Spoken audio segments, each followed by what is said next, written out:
Hey, good morning. Morning. Are you enjoying the less heat today? Yes. Prescribed just for you. This past Friday, I went down and did a wedding in Fresno. It was 104 degrees with a suit jacket on. Yeah, I'm grateful for 80 degrees. It's just great. And if you're not in Tracy, if you're enjoying some better weather, we don't want to hear it if you're doing that from the broadcast. We're in 1 Samuel chapter 13. We've been going through this series looking at snapshots of the life of Samuel. My intention when I started this series was to show you that God notices things in our life that are different than what we expect. Like, we think God notices our prayers, which is true, but he really notices your heart cries to him. We think God notices our intentions, but what he really notices is your willingness to listen and obey. We think God notices our successes and our failures and all the things that are going on around our life, but what he really notices is our consecrated lives to him. And last week, another one of those lessons, we think God notices our nation by the things we do, when what he notices is our witness to him. Today, we're going to look at what God notices in a leader. And it's not necessarily the things you might believe. I was reading a story about a CEO that was taking on his new position. This was years ago. I was discovered this story, and apparently the CEO was going in, and the old CEO that was leaving the job left him some instructions. He said, I'm going to mentor you on some things that was taught to me when I took on this job. So he said, I've left 3 envelopes in the desk drawer of your desk. And sooner or later, you're going to mess up. Just like I did, just like every CEO does, sooner or later you're going to make mistakes. So when you get to that point where you make a mistake, just go in and pull one of those envelopes out and do what it says. So that's cool. A few months went by, it was a honeymoon period, the CEO was doing great, everybody's doing great, till he really screwed up. I mean, you guys know this. As a leader, you've kind of messed up once or twice before. He really messed up and he didn't know what to do. So he goes to his desk drawer and opens the desk drawer and pulls out the first envelope. And he opens the envelope and reads what the old CEO wrote to him. And all he had was 2 words in the envelope. Blame me. Great idea. It's the old CEO's fault. He left me this mess. He put all this stuff in place. I'm just dealing with the repercussions of it. I'm going to blame him. And everybody was like, oh, cool. Yeah, you're right. It was the old CEO's fault. Someday you're all going to do that. Blame the old pastor. See, I don't have an old pastor before Journey, but there will be a day where you'll blame me. That's cool. Things go well for a while. A couple years later, another major screw up. He remembered the envelopes in the desk, goes and digs through his desk, pulls out the second envelope, opens it up, and 3 words are on this one. Blame the board. Great idea. I'll just point the finger at the board. I inherited the board when I first got this job. They haven't really changed much. It's their fault. They put me in position. They gave me these parameters. They put all these people in place. They gave me this job and expectations that I can't meet. Yeah, it's the board's fault. And everybody said, yeah, you're right. It's the board's fault. That's why most churches, they blame the elders. Never mind. That's another story for another time. It's true. And eventually, everything was smooth for a while, and then he hit his 3rd problem. Remembered the envelopes, pulls out the 3rd envelope, reads what it says. It says, prepare 3 envelopes.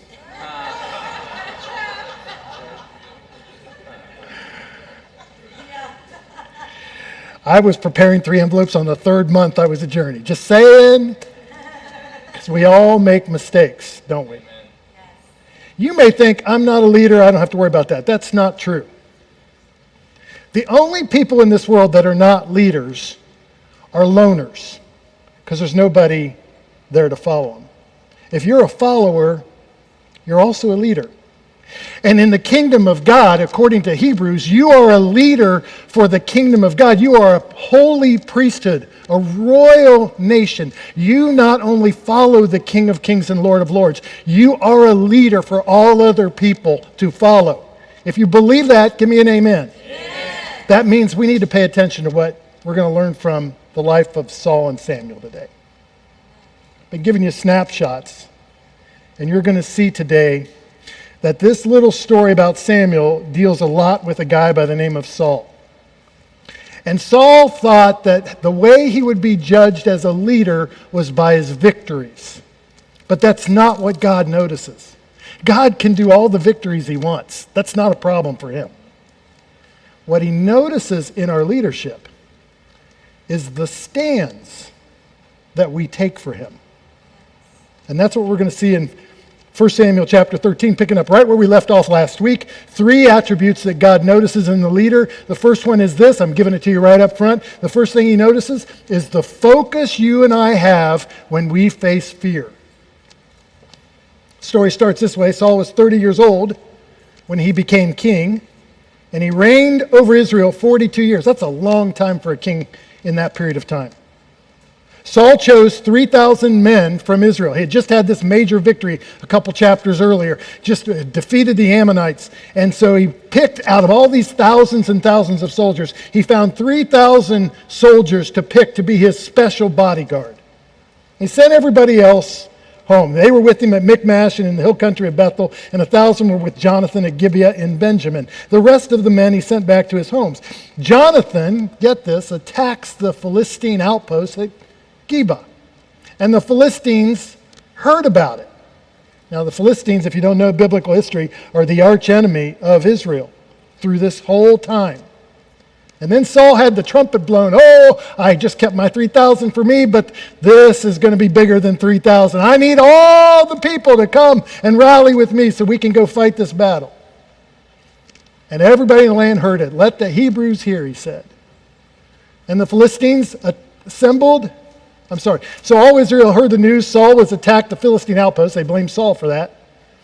And now Israel's become obnoxious to the Philistines. They beat them there at Gibeah, but now they're all assembling to fight. And the people were summoned to join Saul at Gilgal. Before I go on in the rest of this part of the text, listen carefully just to give you an orientation. Michmash is like the ultimate pass. Just imagine, if you will, if you live in Tracy, that's where all these Philistine chariots and armies are going to assemble. And then Gibeah would be like Manteca. You guys tracking with me? If you don't know Tracy, I don't know what you're doing here because you live in Tracy. But if you're following online, just look it up on a map. And then where Saul is Gilgal. That would be like Modesto, way down in the valley, low part of the valley, away from Jonathan, away from the battle. The Philistines assembled to fight Israel. They had 3,000 chariots, top of the hill, 3,000 chariots, 6,000 charioteers, and soldiers as numerous as the sand on the seashore. And if you can just imagine looking up at the Altamont Pass, and instead of seeing dark hills or grass or whatever, you saw thousands and thousands and thousands of people ready to battle, that would scare you. And they went up and camped at Michmash east of Ben Aven. And when the Israelites saw their situation was critical and that their army was hard pressed, get this, they hid in caves and thickets among the rocks, and in pits and cisterns. And some Hebrews even crossed the Jordan to the land of Gad and Gilead. They got away from the whole thing. And Saul remained at Gilgal. And get this, all the troops with Saul were quaking with fear. Now, what I want you to see here is that if the leader has fear, the people will too. If the leader is scared, it's going to be infected in the people that follow them. Parent, are you listening? If you're afraid, guess what your kids and family is going to feel? Worker, student, if you're afraid, guess what your friends and people around you are going to feel? It's not that you don't have fear. It's what you focus on in the midst of that fear that everybody knows. And here's Saul with his own son in danger, having already defeated the Philistines, had already taken a stand against them. Jonathan is the guy that's the hero in this story. He had already said, hey, we're God's nation. We already beat them once. We can beat them again. Here, let's go take this city and let's start getting our land back. And let's kick them out and let's do what we need to do to capture this nation for God again. And guess where Dad is? King of the land, hiding in Gilgal. Scared. And everybody knows it. See, his focus was on the fear around him instead of the God before him. You ever been there? You ever focused on the wrong thing? Come on, let's just face it, the last couple years, can't we just be like honest and upfront and say we kind of got sidetracked on the fears instead of on the God over them?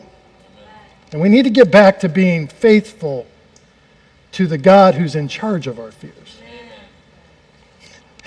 You may not know this. We have a celebrity in our midst at this church. He is not going to be happy that I share this story, but I did ask for permission.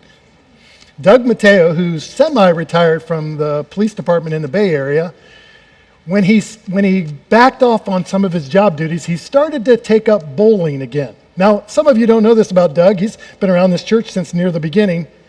He used to be a semi-pro bowler. And now in his retirement years, he decided a few months ago to start bowling again. And 2 or 3 weeks ago, he bowled a 300 here in Tracy at the Tracy Lanes. Isn't that cool? I think his high score after 3 games was like 847. It would take me a week to get 847. And Doug just starts bowling again. He's having fun. He bowls his 300. All of us were excited and celebrating that with Doug. Well, apparently, according to another friend that goes to that league, there's a seniors league that he now is part of. And he started bowling in this seniors league. I think it's on Tuesdays or Wednesdays. I can't remember which. And the guy who used to be the number 1 bowler of that league has taken notice to Doug. Last week, while Doug's bowling a few lanes over, I'm hearing through this friend that's a part of that this guy who used to be the number 1 bowler and now is focused on what's going on Doug's lane instead of what he's doing on his own. And you want to guess what happened with his bowling game when he started focusing on what Doug was doing? It got worse. You ever been there? You ever focused so much on what everybody else is doing around you that you forgot to focus on what God has told you to do? That's what Saul did here. And God took notice. God notices what you and I focus on. So can I just pause for a second? What are you focused on these days? Are you focused on your money? You focused on your trips? You focused on your fears? Or are you focused on the Lord, who's in charge of your fears? Saul would have done much better as a leader if he would have focused on God instead of all the people around him. Story goes on. Look at what happens when it comes to risk. See, here's the next thing the attribute that God looks for in a leader, the patience a leader has in moments of risk. Pick up the story. He waited 7 days, Saul did, on the time set by Samuel. Samuel was supposed to come to Gilgal, make a sacrifice to the Lord on Saul's behalf and help intervene on Saul's behalf to pray for the troops. But Samuel didn't make it to Gilgal, at least not in the time frame Saul expected. And Saul's men began to scatter. Oh, the polls are going down. My popularity is waning. Oh, the people aren't with me any longer. Some people are leaving. So look what happens. Verse 9. So Saul said, bring me the burnt offerings and the fellowship offerings. And Saul took Samuel's job over and helped and offered up the burnt offerings. I don't know if you realize what just happened there. But God, through Samuel, had anointed Saul to be king. They had passed the baton in last week's message. He was now king of the land. He was the leader in charge. And you don't know this. You probably don't see this in the text as clearly as they want you to get it. But Samuel cared deeply for Saul. Samuel invested a lot of his time into Saul. Samuel would go around and pray on behalf of Saul. Samuel was the one, the priest and the prophet, that was trying to help support Saul as king of the land. He was the one that was selected according to God and according to the people, and he was doing everything he could to pour into Saul to make him the best king possible for Israel. And Saul had decided that he couldn't wait on Samuel anymore. They wanted to do it himself. He took Samuel's job away to do what Samuel was supposed to do. Didn't want to just be king. He wanted to be priest, too. That's a tragic story. And it shows what every single leader has to deal with this issue. If you're a mom or a dad, you have dealt with this in your own home. If you have led any kind of an organization or team, you know what I'm talking about. A leader is built for action. Yes? You want something to happen. You want it to occur. And come on, moms in the room. I know Father's Day is next week. We'll deal with dads next week. Moms in the room, you ever grab for control because they weren't doing it the way you wanted it done? You ever pushed your agenda when they weren't doing it fast enough? Okay, that's just moms. How about the rest of us? You ever had a team where you tried to kick them in the tail because they weren't moving the way you wanted to do it? See, patience is the problem of leadership. It's not the problem of the lazy. The lazy don't want to take action. But the leader is driven by action. And God notices when the leader tries to outrun the Lord. And that's what's happening here. I was reading a story about a young father who was in a shopping mart. He was buying groceries for the house. He had his little son along with him. The son was being boisterous. He had him buckled into the cart, which, by the way, that's one of the greatest inventions in the world, was put those little seat belts in the cart so you can keep the kid in there. I got a bad story about me escaping from the cart when my mom was taking me shopping.